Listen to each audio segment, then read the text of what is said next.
Փառք Տիրոջ ժողովրդին, գոհանում ենք Տիրոջից այսօրվա համար։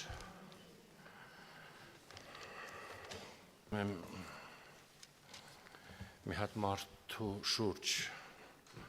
զրուցեմ Աստծո մարդկանցից, որին գիրքը օրինակ է բերում եւ որը ոչ միայն իր դարաշրջանում շատ մեծ դեր ուներ, նշանակություն, այլ նաեւ իր մահից հետո ինքը մարգարեական խորհուրդ ուներ։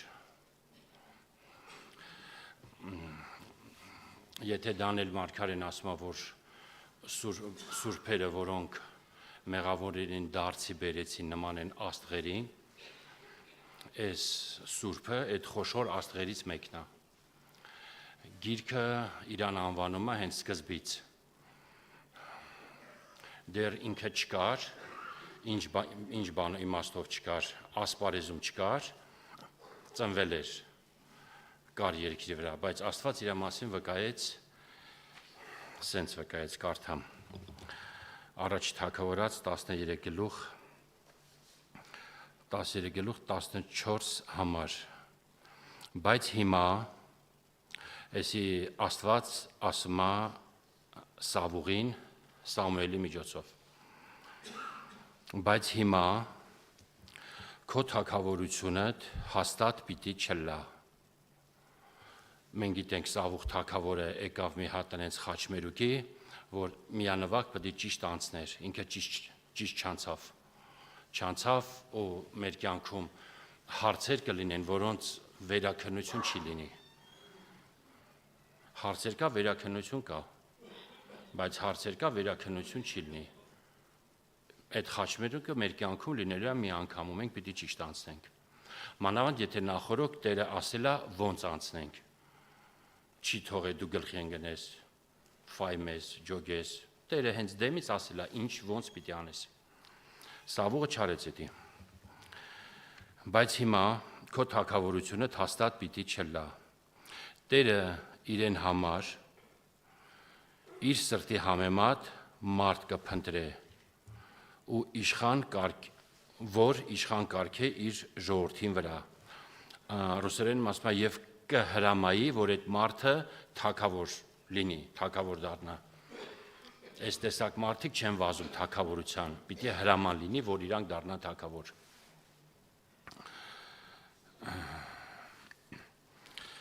Եվ 16-րդ գլխում արդեն 15-ից սկսած Աստված Սամուելին ասում է գնա Հեսեի տուն եւ այնտեղ ես ինձ թագավոր եմ տեսել։ Հեսեն ուներ 8 որդի, 7 տունն էին, 8 տունը չէր, 8-րդ տղեն։ Եվ հետաքրքիր է, որ սենց բան կա, ասացված կա, ասում է մտի տուն տնեցքին հարցրա, տնեցի կասեն ով է։ Ճիշտ է, մեր տան անդամներից ով է լավ ճանաչում ժողովուրդ։ Ինձ իմ աղբերներից, քրերից ով է լավ ճանաչում։ Ոչ մեկ, նույնը ձեզ։ Դավիթի դեպքում էսի չի աշխատում։ Եթե Դավիթի դեպքում այս սկզբունքով շարժվես, տանուլ ես տալիս սկզբից մինչև վերջ։ Հերումերն էլ իրան տեն չեն սիրում, Սաղմոսներում գրում է հայրս մայրս ինձ թողեցին, հետո մենք իմանում ենք, որ հորն ու մորը տարավ ամոնացիների երկիր ընդ ապահով թողեց, աղբերներն էլ հետը չունեին, բայց Տեր իր մասին վկայեց իմ սրտի համեմատ մարդ։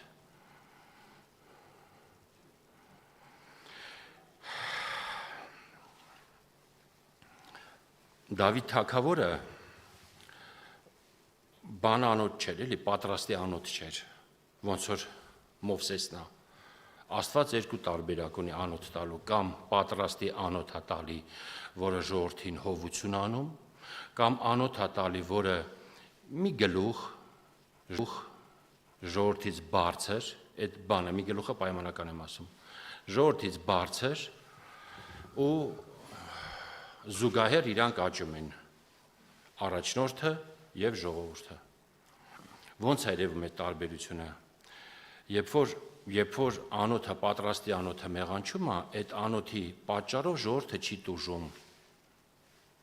Երբ որ ձևավորվող անոթն է մեղանչում, իր պատճառով ժողովուրդը տուժում է։ Որն է տարբերությունը։ Երբ որ Մովսեսը մեղանչեց, իր պատճառով, եթե նկատել եք, Իսրայել ժողովուրդը չտուժեց, 3-ից 5 միլիոն մարդ չտուժեց։ Մովսեսը ինքը մեղանչեց, ինքը ոնց որ կրեց։ Երբ որ Դավիթը մեղանչեց, զգում եք տարբերությունը։ Երբ որ անոթը պատրաստի անոթը գիտի ոնց գրքի վրա ընկնի, ոչ թե գրքից ցած ընկնի, գրքից որ ցած ընկավ ջարդուփշուր կլինի։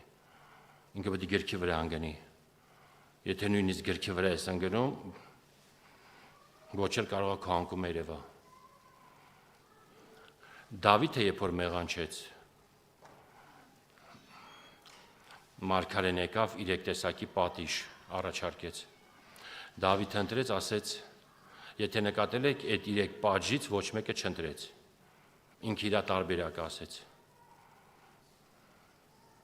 Ասեց Տիրոջ ձեռները ընկնեմ։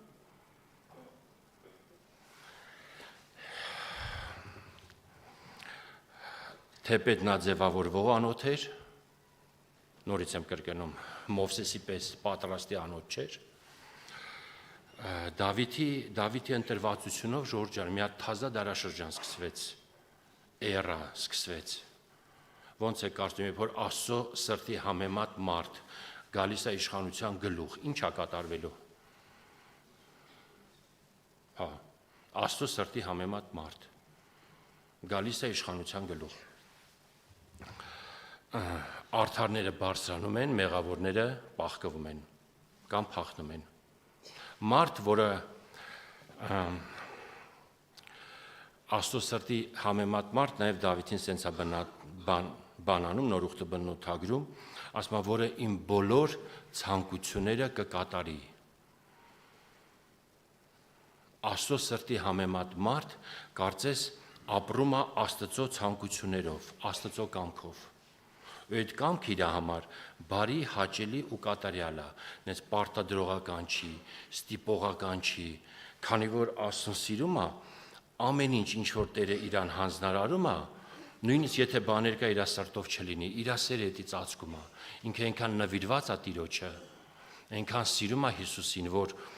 Աստծուն իր դեպքում էլի հին ուխտում, որ իրանց արանքը ոչ մի բան չի թողում։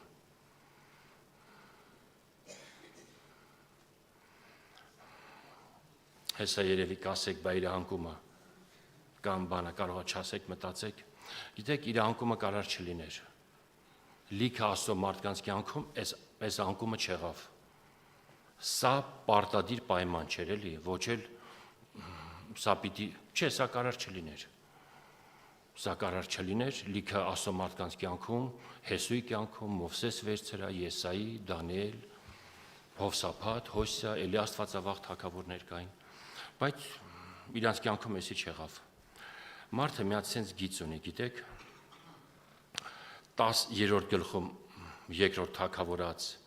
մի հատ մեծ հաղթություններ է տալի, հզոր պետություններ է հաղթում Դավիթը, հաջողության հետևից, դրանց ավարները, դրանց հարստությունը, երբ որ մարդու մոտ ամեն ինչ ստացվում է ժողովուրդ, Էդի մի ամիս չի տևում, մի տարի չի տևում, հաջողվում է ամեն կողմանե։ Ինչ է լինում մարդու հետ։ Վտանգավոր է, գիտեք, անդադար լինել հաջողության մեջ։ Վտանգավոր է անդադար լինել սենց բարեկեցիկ, ույուտնի, կամֆորտնի, շրջապատված սիրով ամեն կողմանե։ Էդի տենց տնային բույս ենք դառնում։ Մի հատ տնից հանեցին, քամին խփեց, մեզանց բան չի մնա։ Ու Դավիթը արխային ընկավ։ Մարդ տենց հատկություն ունի, ունենց հանգստանալու, արխային ընկնելու, ներքուստ թուլանալու, սոտեկի մարդ է ինքը։ ինքը կավե ամանա, ինչքան ուզում է զորավոր լինի, ինչքան ուզում է հզոր լինի, ինչքան ուզում է սատանեն իրանից վախենա, մենք երկրի վրա ենք, մենք կավ ենք, հոգնելու հատկություն ունենք ու չմոռանանք, ամեն մարդ սուտ է, Աստված ճշմարիտ։ Մի հատ աղբեր ասում է եղբորը, ասում է եղբայր ջան, գիտես, իմ կյանքին նայելով ես շատ հաճախ չեմ կարող ասեմ, որ ես Հիսուսին սիրում եմ։ Ես հովիվում խոստովանվում է, ասում է դու սենց մի հատ հետաքրքիր, ասում է գիրքը գրում է, որ ամեն մարդ սուտ է, չէ, ասում է դու փաստորեն ազնիվ սուտ ասանես։ Հովին ասում ես եղբորը, ասում է շոտակի պրիզնատ ես գալի, ասեց հա, ես իմ կյանքին նայելով շատ հաճախ չեմ կարող ասեմ, որ ես Հիսուսին սիրում եմ։ Անենց բաներ եմ անում, անենց բաներ եմ թույլ տալիս, որ Աստծուն սիրող մարդ հետի չի անի։ Այդ ստությունը կարծես սենց այդ քանի մեր ադամական բնությունը կա, ժողովուրդ այդ ստությունը կա։ Իսկ եթե Պողոս առաքյալի պես կարողանանք անդադար Քրիստոսի մահը մի հատ հասնենք այդ մահվանը,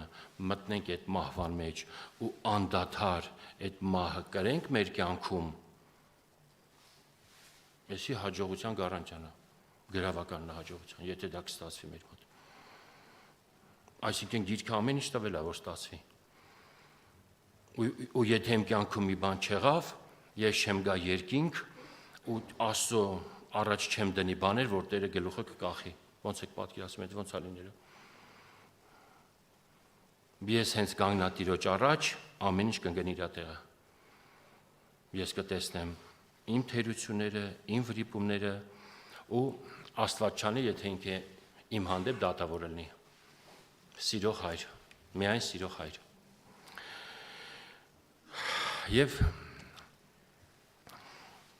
բացի որ Դավիթի կյանքում մեծ լիքորտնություններ կար, նաև այս տեսակ մարդու հետ ժողովուրդ Աստված պայման կնքեց առանց, այսինքն ուխտ կնքեց առանց պայմանի։ Նկատել եք Տերը միշտ որ պայմանա կնքում, բանը ուխտա կնքում, միշտ պայմանով ասում։ Եթե դու կանես էս, ես կանեմ իմ կողմից էս։ Կլինի անձին, հասարակությանը, պետությանը, ժողովրդին, քանայությանը, միշտ Տերը ինչ ասել է պայմանով ասել։ Օրհնության էլի վերաբերյալ խոսքս։ Դավիթ թագավորը Դավիթ թագավորի հետ Աստված ուխտը կնքեց առանց պայմանի։ Ասեց անկախ նրանից քո տղաները ինչ կանեն, իմ ողորմությունը քեզանից չեմ առնի։ Ոնց որ ես արեցի էդի մինչև այդ Սավուղի հետ։ Քո տղաները եթե մեղանչեցին, ես իրանց կպատժեմ տղամարդկանց գավազաններով, կպատժեմ, բայց իմ ողորմությունը չեմ առնի։ Դավիթ թագավորը նաև վերջի մարդն էր, ում Տերը խոսք տվեց, որ Քրիստոս իր միջոցով է գալու։ Եթե նկատել եք։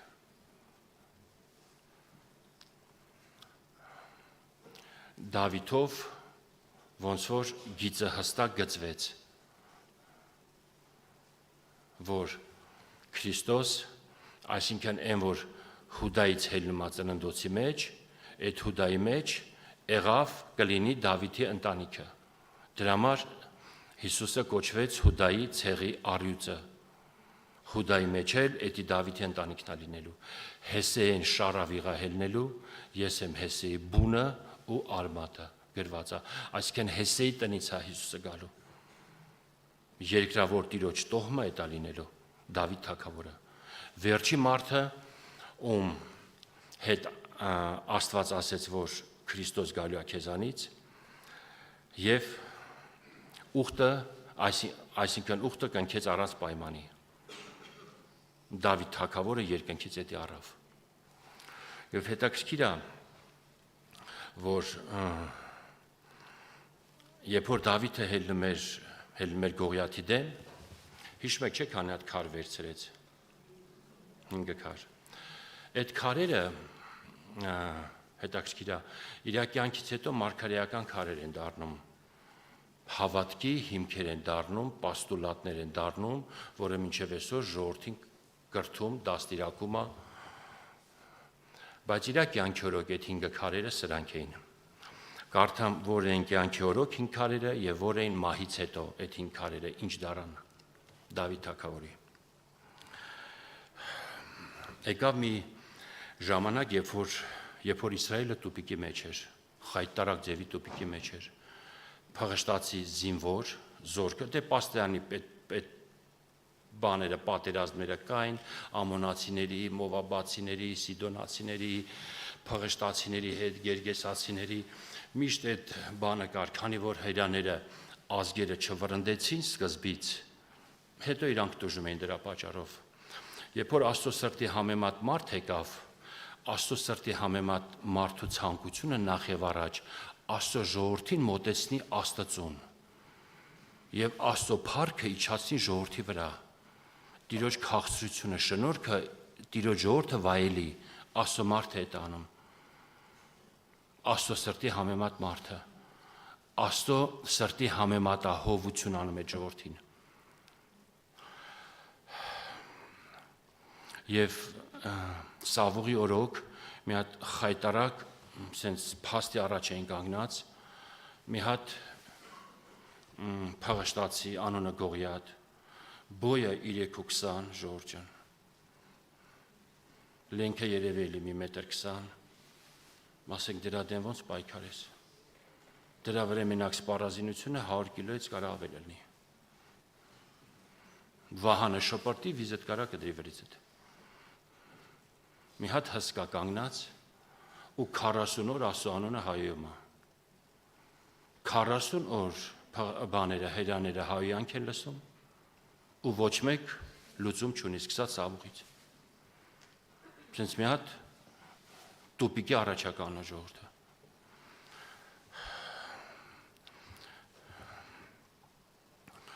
Այդ 40 օրը Տերը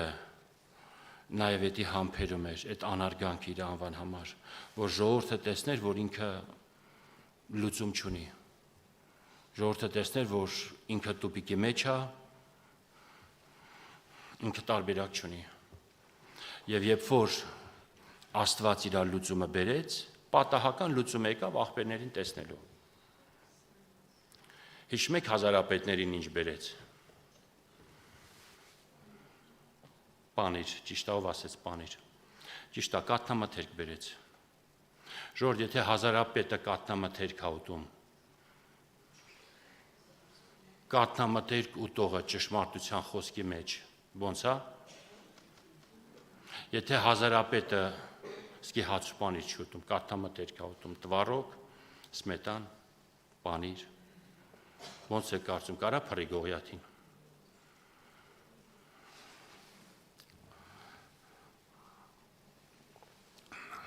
Իմ սնունդից իմ հոգևոր հասակ երևում է ժողովուրդ։ 9 ամսական երեխուն սկի կաթնամթեր չեք տա, բան չեք տա էլի այդ, անդե բան կա, քասավենիքի տեսակներ կա, ասենք մենակ կաց սկի տվարոկ չեն տալի, սմետան չեն տալի, չի կարելի, ջուր շատ ուշ են սկսում տալ, հազարապետը կաթնամթեր կուտի, Պողոս ասում է ճշմարտության խոսքի մեջ նա ուրա հասե չէ, հազարապետա դարե, արտաքինով հազարապետա, բայց հոգևոր հասակով ինք իրա պաշտոնին չի համապատասխանում։ Հակառակ դեպքում հազարապետ չէ, մի հատ 100-ապետ լիներ հերիք էր։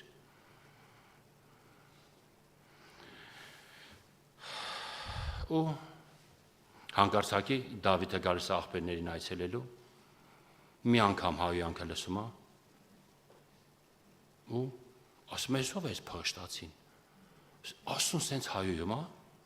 աման չմեն ասեն Դավիթ ջան, ես 40 օր ասենց հայոյում է, էդի բանարին իմաստությամբ լրեցին էլի, որ Դավիթը չլսի էդի, Դավիթը լսեց դա մի անգամ ժողովուրդ, և Դավիթի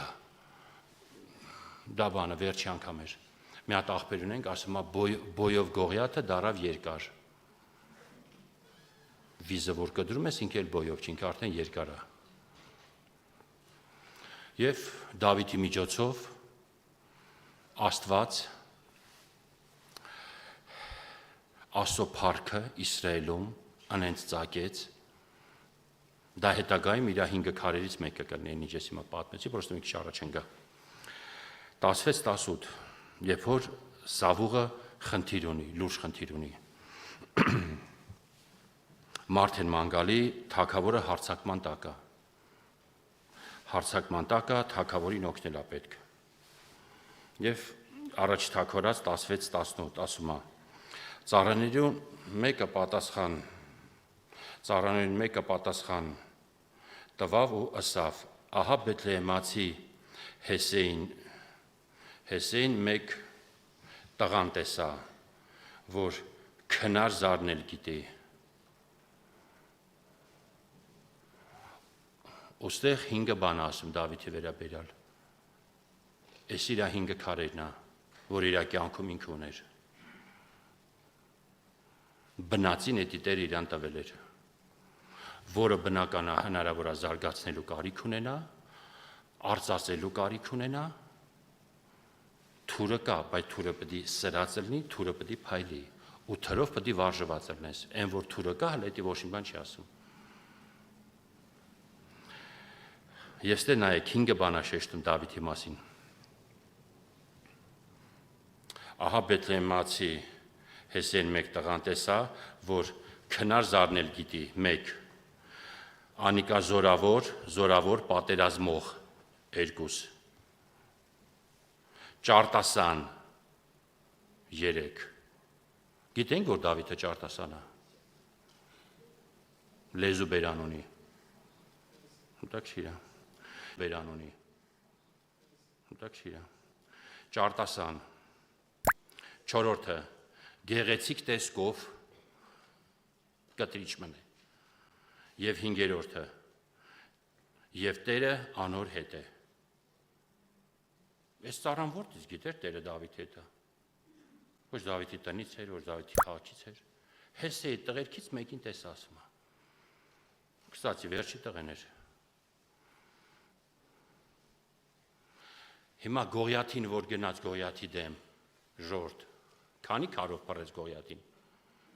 որով միանավակ խփեց ճիշտ է, բայց այս 5 քարերից որ կարդացի, որ քարը վերցրեց։ Քնարով չելավ, չէ՞։ Ճիշտ է, քնարով չելավ։ Ոչ էլ իր սիրուն տեսքից Գողիաթը տեսավ, վախեցավ, ծնկի իջավ սիրունությունից։ Նա 5-րդ քարը վերցրեց, որի անունը Աստված անոր հետ է։ Ասեց ես քեզ կհաղթեմ, ինչի հիման վրա։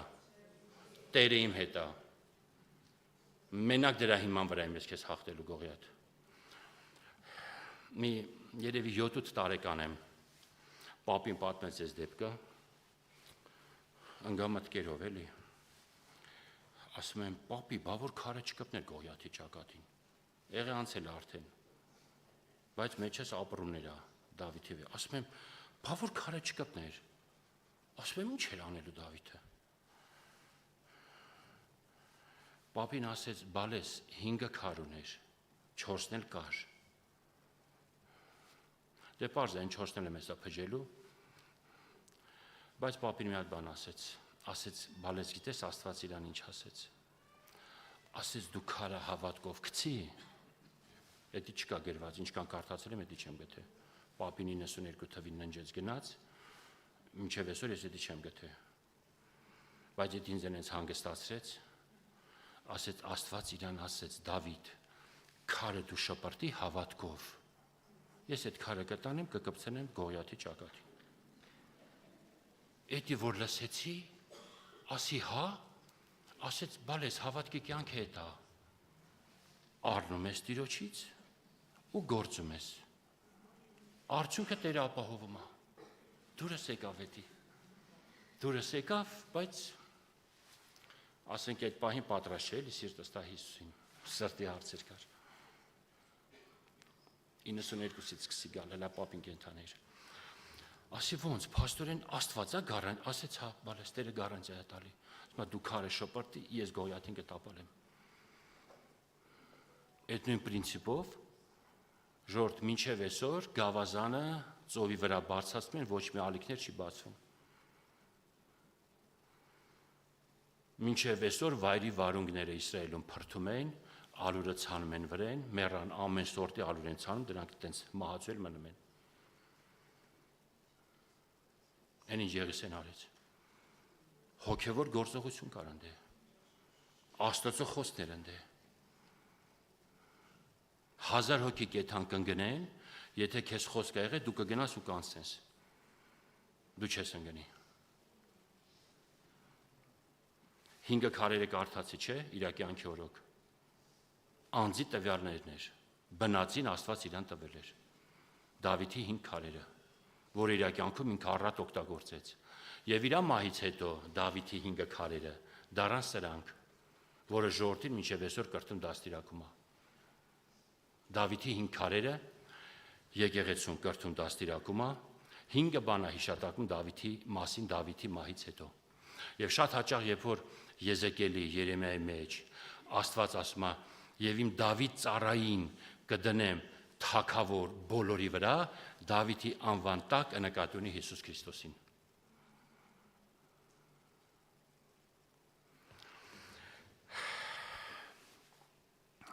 Եսայի 9:7 գրված է Դավիթի գահը առաջի քարնա իր մահից հետո ինչա դառե Դավիթի գահը ասում է անոր թագավորության շատնալուն, այսինքն Քրիստոսի թագավորության շատնալուն Եսայի 9:7-նա Դավիթի գահի վրա ասում է չափ ու սահման չի լինելու։ Ռուսերենում այդ շատնալը գրված է բազմապատկվելուն։ Շատանալ կա գումարվել եւ կա բազմապատկվել։ Եթե մենք գումարելու մեջ հավատարիմ ենք, Աստված մեզ կմտցնի բազմապատկվելու մեջ։ Հավատացյալ կա այսօր կյանքում 100 անում է 200, հավատացյալ կա, որի կյանքում 100 անում է 10,000։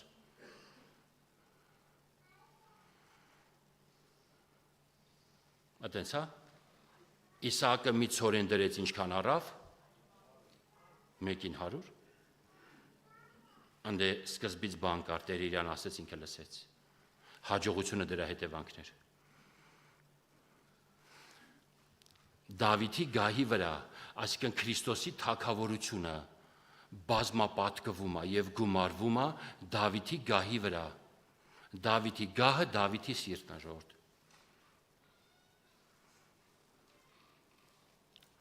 Եթե մենք այսօր այդ սիրտը ունենք, Քրիստոսի թագավորությունը մեր կյանքում գումարվելու է եւ բազմապատկվելու է։ Երկրորդը, ինչ որ Դավիթի մասին գրված է։ Հետաքրքիր է, հայերենում տեն չի գրած, ռուսերենում տենց է գրած, ես բանը կասեմ։ Դավիթի քնարը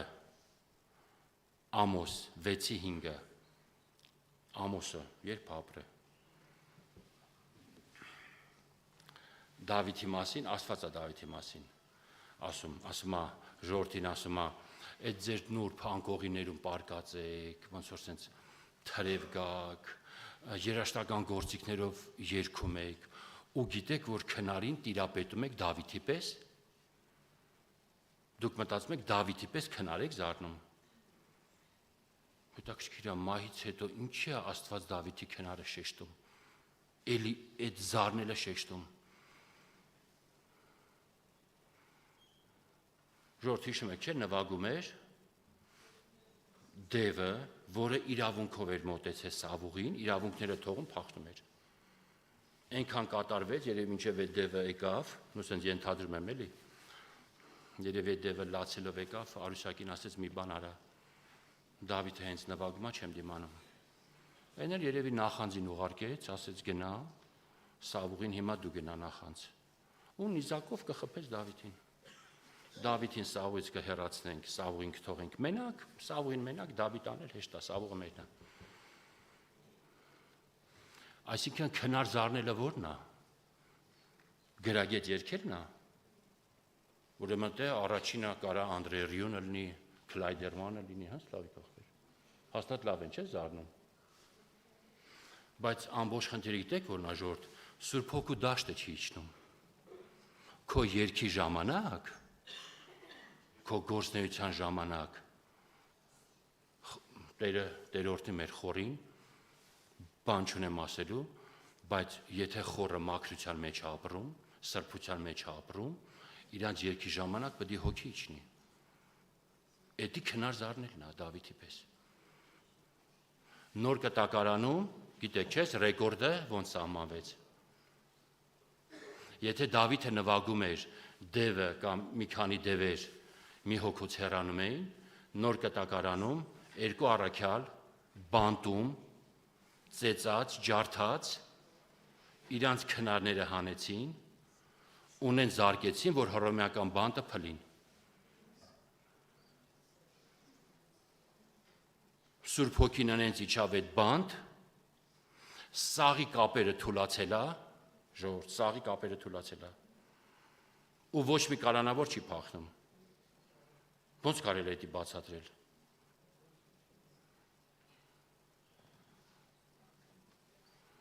Այսօր Գոշի գաղութի կալանավորների կապերը որ թուլանակ, պատերը փլի, ընդ կմնա մի հոգի մի րոպեից։ Մարդու էությունը չի փոխվում։ Այդ ինչ էր իջե այդտեղ, որ սաղ կալանավորները եկել են Պողոսի շիղայի կողքը, տեղ չեն գնում, գիտակցեցին, որ այն ինչ իջել է այդտեղ ավելի թանկ է, քան իրանց կյանքը, քան իրանց ընտանիքը, քան ազատությունը, դրա համար չեն փախնում։ Ուշադիր լսում են կալանավորները Պողոսի շիղայի քնարը։ Երրորդ քարը, որ հիշատակվում է Դավիթի մասին, Գործ 15:16, Դավիթի խորանը, Սողոմոնի տաճարը չէ, որ քանդվեց, Դավիթի խորանը։ Եթե ուշադրություն դարձել եք, Դավիթի խորանը երբեք գերության չի գնացել։ Հակառակ Դավիթը խորանը բերեց իր մոտ։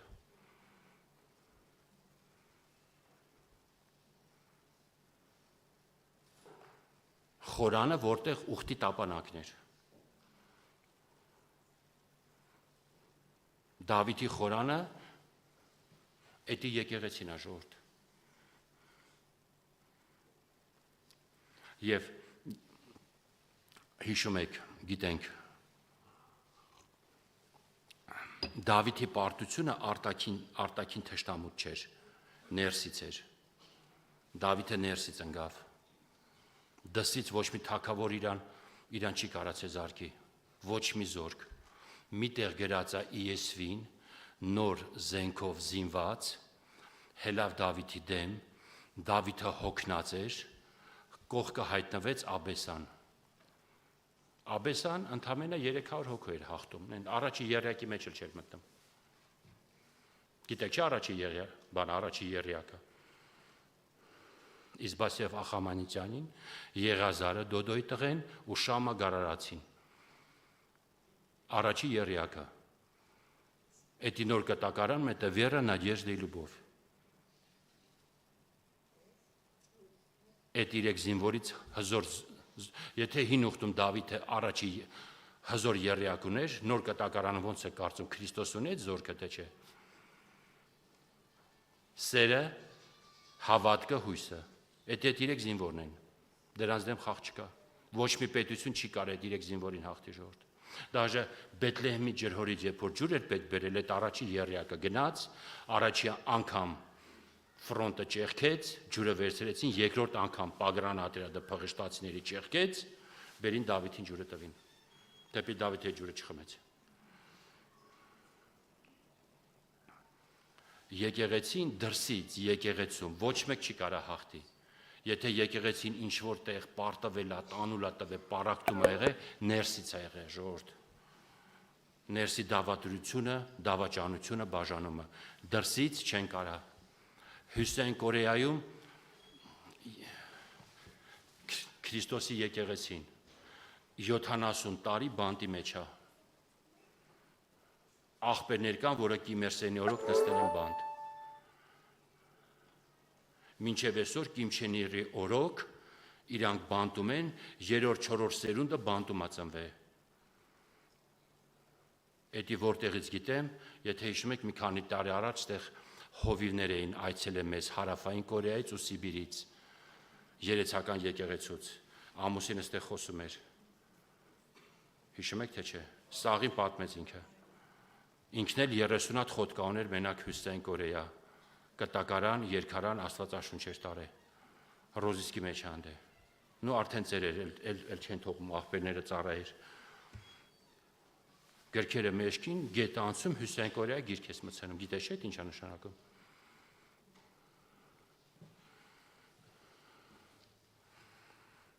70 տարի եկեղեցուն չեն կարող կոտրեն։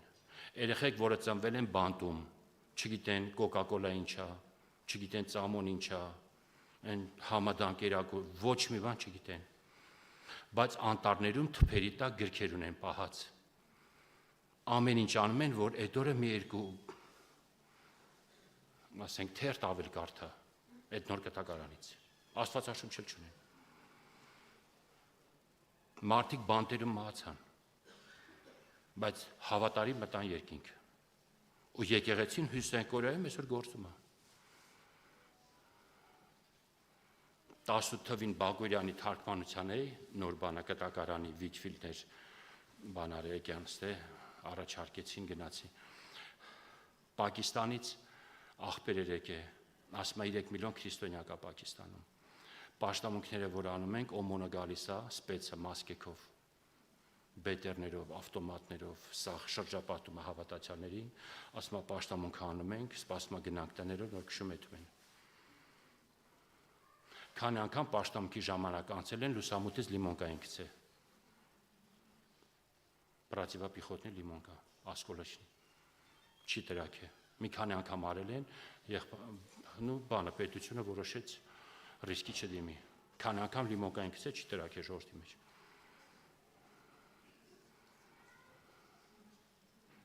Հիմա գալի բետերներով հավատացյալների պաշտամունքը հսկում են 2 ժամ, մինչև կաղոթենք, երգեն, Հիսուսին փառք եթան, կետան տներով, որ բանը կարանա եթա, իրանց MVD-ն, ով ասպեցնա։ Դավիթի խորանին հաղթել հնարավոր չի ժողովուրդ։ Եթե Դավիթի խորանը ինչ-որ միտեղ ինչ-որ բաներ կրել է, դա ներսից է եղել, դսից չեն կարացել։ Քրիստոսը տեղա։ 4-րդը Հիսուսը Ֆիլադելֆիայի եկեղեցին հայտնության մեջ 3:7։ Ֆիլադելֆիա գիտեք ինչ է նշանակում։ Եղբայրական սեր։ Բրատская любовь, Ֆիլադելֆիա։ Եվ Ֆիլադելֆիայի եկեղեցու հրեշտակին գրի, եւ Ֆիլադելֆիայի եկեղեցուն ներկայանում է Դավիթի բանալիով։ Դավիթը ընկերասեր մարդ է եղել։ Դավիթը ընկերոջը որ կորցրեց, նենց էր ողբում լացում, ասում էր Հովնաթան, ես պատրաստ եմ մինչև կյանքի վերջ կնոջը չկպնեի, մենակ դու կենթանի լինեիր։ Քո սերը իմ համար կնոջ սիրուց թանկ էր։ Եթե Դավիթին ասեին, Դավիթ պատրաստ ես մինչև կյանքի վերջ կնոջ չկպնես, 6 կնիկ ուներ այդ ժամանակ, չկպնես իրանց, մենակ ընկերդ ապրի, Դավիթը կասեր հա։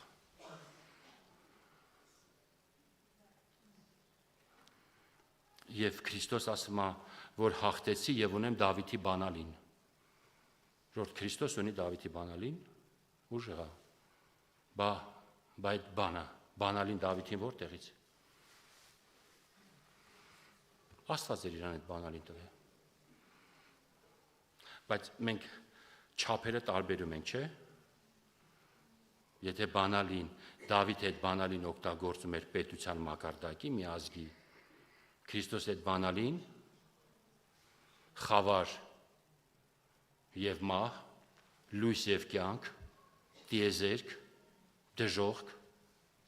եւ դրախտ։ Հաղթեցի եւ ունեմ Դավիթի բանալին։ Դավիթի բանալին ո՞րն էր։ Ասում է, որով փագում ես ոչ մեկ չի կարող բացի, որով բացում ես ոչ մեկ չի կարող փագի։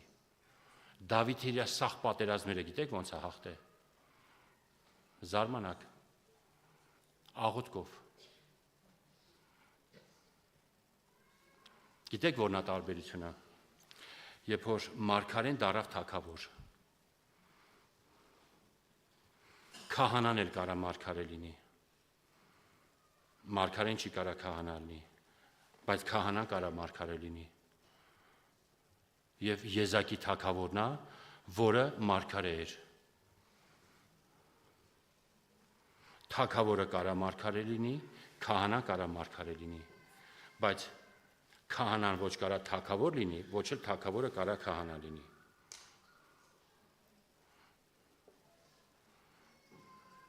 Դա մենակ հնարավոր կլինի, այսինքն հնարավոր եղավ նոր ուխտի դարաշրջանում։ Թագավորական քահանայություն կարդացել եք, հին ուխտում դա հնարավոր չէր։